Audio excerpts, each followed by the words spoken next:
दीनदयाल उत्तर प्रदेश के बदायूं जिले में रहता था। वो एक खुशहाल किसान था। उसके पास 30 बीघा का उपजाऊ खेत था, जिसमें गेहूं, चावल, मक्का और कई तरह की सब्जियां उगा करती थीं। दीनदयाल के घर में उसकी पत्नी, 2 बच्चे और बूढ़े पिता थे। बच्चों, बहू कहाँ हो? मेहंदीपुर वाले बालाजी का प्रसाद लेकर आया हूँ हरिदास के घर से। लो, तुम भी कोई मन्नत मांग लो और खा लो। लाइए दादू, मुझे दीजिए। हे हनुमान जी, मेरे क्लास की मॉनिटर रशिका इस साल एग्जाम में फेल हो जाए। वो बहुत बनती है और क्लास के सारे बच्चों को हमेशा मुंह पर उंगली रखने के लिए कहती है। हे हनुमान जी, इंग्लिश वाली निधि मैडम की स्कूल से नौकरी छूट जाए। वो बहुत ज्यादा होमवर्क देती है। मैं वीडियो गेम खेलने के लिए टाइम ही नहीं निकाल पाता। नेहा, राहुल, इस तरह दूसरों का बुरा चाहने वाली प्रार्थनाएं नहीं करते। अगर तुम्हें भगवान से कुछ मांगना ही है तो अपने अच्छे के लिए मांगो, दूसरों का बिगाड़ने के लिए नहीं। हाँ बच्चों, बहू बिल्कुल ठीक कह रही है। मैं अनपढ़ हूँ, लेकिन इतना तो मैं भी जानता हूँ कि परीक्षा में फेल होना और नौकरी छूटना किसी को अच्छा नहीं लगता। पापा, इस साल पोटली में आप क्या लेकर आए हैं? क्या इसमें खजाना है? ये तो अभी मुझे भी नहीं पता कि इसमें क्या है। मैं रोड पर पैदल चल रहा था, एक आदमी टांगे पर बैठा था, उसकी पोटली से गिर गई। सभी लोगों को बहुत जिज्ञासा हुई कि आखिर पोटली में क्या है। दीनदयाल ने पोटली खोलकर देखी, उसमें मूंगफलियां थी। अरे इसमें तो करारी मूंगफलियां हैं। चलो, कम से कम मूंगफलियां ही खाने को मिली। हमारे गांव में तो कहीं पर भी मूंगफलियां होती ही नहीं। दीनदयाल की पत्नी गीता एक धार्मिक औरत थी। वो दीनदयाल से बोली, इन मूंगफलियों पर हमारा कोई अधिकार नहीं, इन्हें बेच दो और जो पैसे मिले उन्हें दान कर देना। बिल्कुल ठीक है बहू, लेकिन कुछ दिन हमें रुकना चाहिए, क्योंकि हो सकता है जिसकी ये मूंगफलियां हो वो आदमी इन्हें ढूंढता हुआ हमारे गांव तक आ जाए। दीनदयाल का छोटा भाई सुरेश शहर में रहता था। बंटवारे में उसे भी 30 बीघा जमीन मिली थी, लेकिन उसने अपना खेत बेचकर शहर में प्लॉट खरीद लिया था। सुरेश शहर में पहुंचकर खुद को छोटा महसूस करता था। उसकी पत्नी रेखा भी उससे ज्यादा पैसे कमाने के लिए उकसाती रहती थी। पीछे वाले ओमकार जी के यहाँ दूसरी एसी लग गई है और हम यहाँ गर्मी में सड़ रहे हैं। गर्मी के कारण मेरे सारे बाल गिर गए हैं। अगर मुझे पता होता कि मुझे ऐसी गरीबी में रहना पड़ेगा तो मैं कभी तुमसे शादी नहीं करती। अरे राशन का खर्चा, पेट्रोल का खर्चा, बीमा की किस्त, इन सब के बाद पैसे बचते ही कहाँ हैं जो मैं एसी खरीदूंगा। तुम्हारे कपड़ों और महंगे ब्यूटी प्रोडक्ट्स का भी काफी खर्चा है। सारे पड़ोसियों का अनाज उनके गांव से आता है। एक हम ही ऐसे हैं जिन्हें दुकान से राशन खरीदना पड़ता है। तुम्हारे भाई का गांव में कोई खर्चा नहीं है। तुम मुझसे जमीन क्यों नहीं मांग लेते? वो तो गांव में रहा है, मजदूरी भी कर लेगा। उसका तो काम कैसे भी करके चल जाएगा। मैं अपनी जमीन पहले ही लेकर बेच चुका हूँ, अब दोबारा नहीं मांग सकता। अगर तुम इतने सीधे साधे बने रहे ना तो जिंदगी में कुछ नहीं कर पाओगे। आज का जमाना गला काट प्रतियोगिता का है। शाम दाम दंड वेद चारों लगाओ तब जाकर काम बनता है।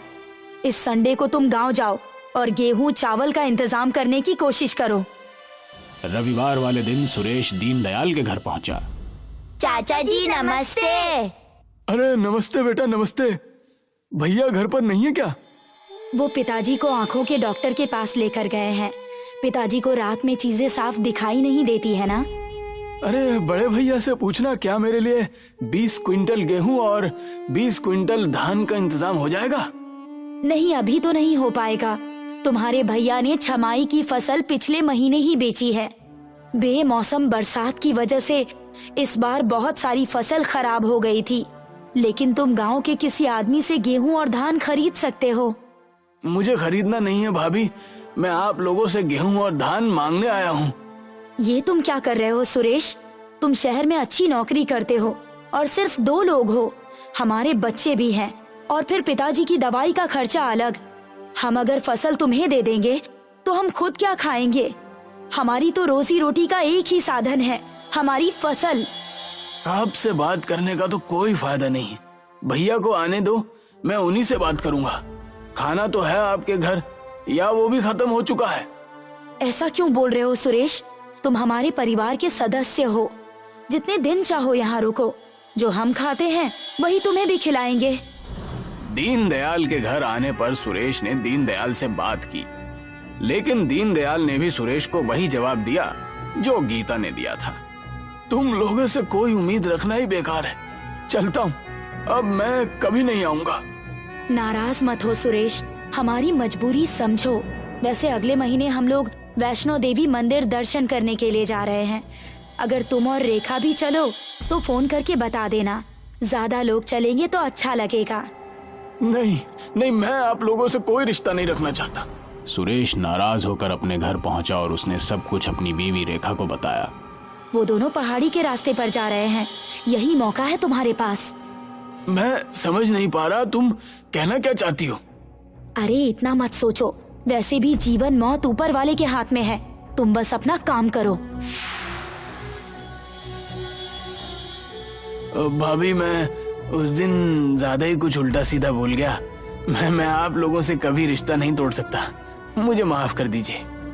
कोई बात नहीं सुरेश, छोटों से गलतियां हो जाती है, बड़ों का काम है उन्हें माफ कर देना। भाभी, आप लोग वैष्णो देवी कब और किस वाहन से जा रहे हैं? हम 17 तारीख को मोटरसाइकिल से ही जा रहे हैं। बच्चे और पिताजी घर पर ही रहेंगे क्योंकि बच्चों के एग्जाम्स आने वाले हैं ना।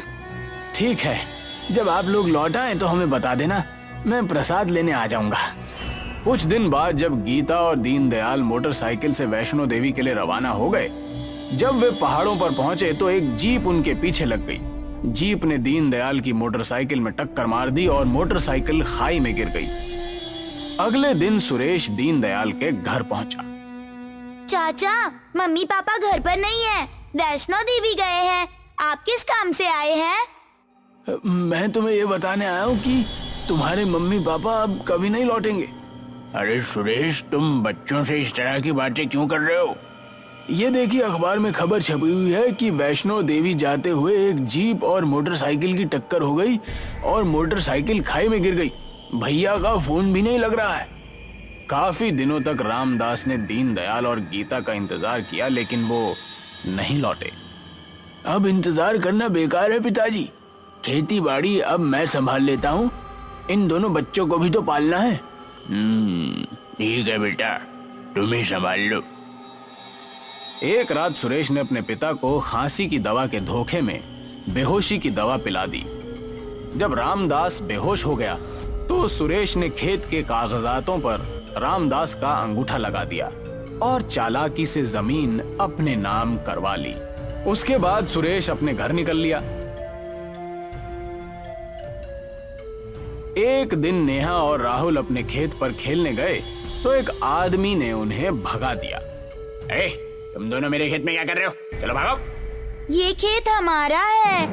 ये तुम्हारा था, तुम्हारे चाचा ने इसे मुझे बेच दिया है।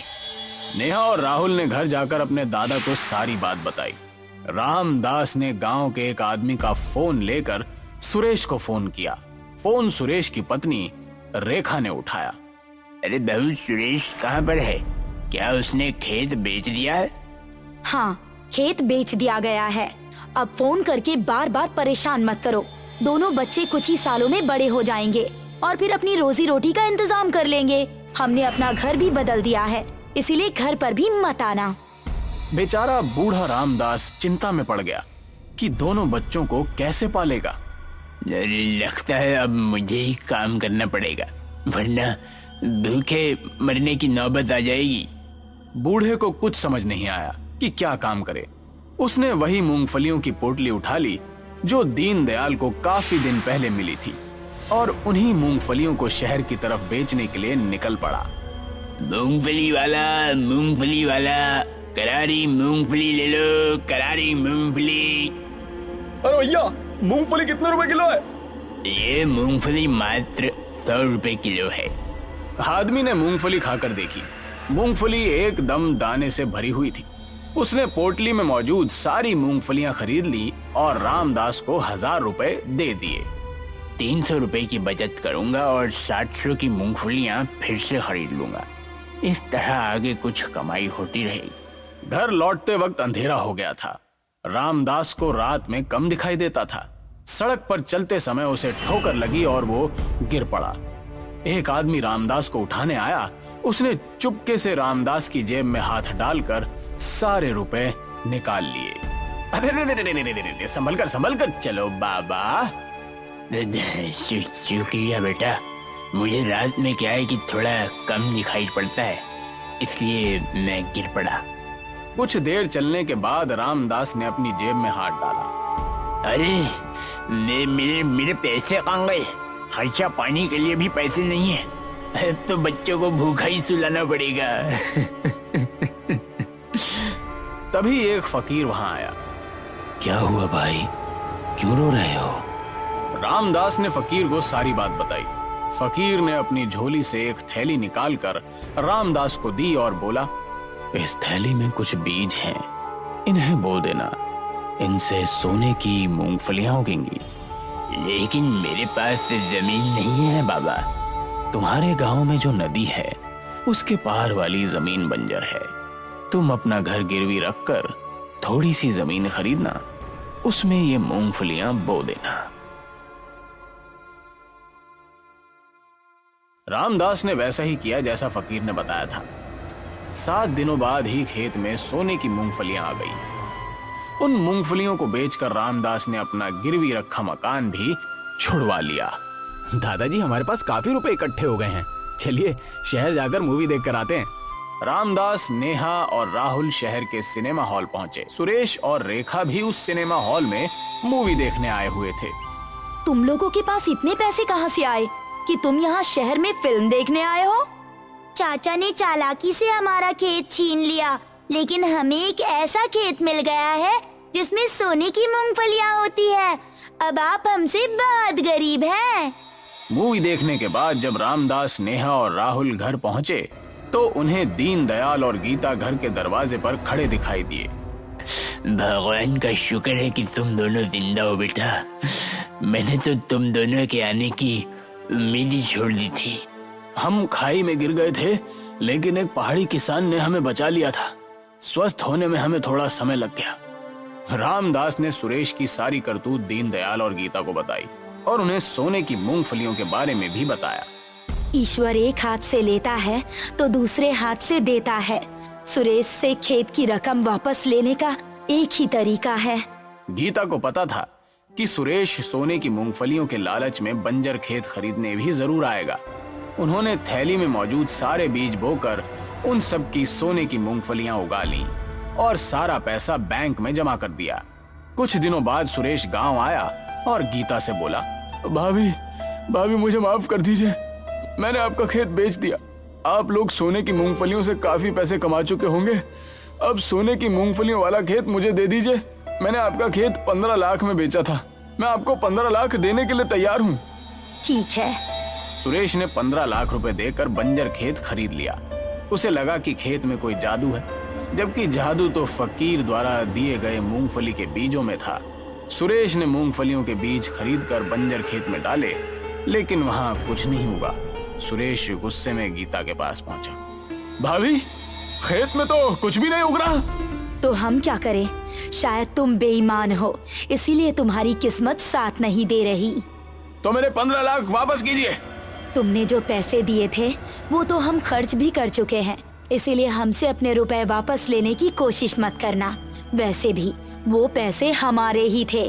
ज्यादा परेशान करोगे तो हमें पुलिस की मदद लेनी पड़ेगी, क्योंकि हम जानते हैं कि हमें खाई में गिरवाने में तुम्हारा ही हाथ था और पिताजी को बेहोश करके तुमने खेत अपने नाम करा लिया। सच्चाई सुनते ही सुरेश घबरा गया और फिर वापस गांव कभी नहीं लौटा।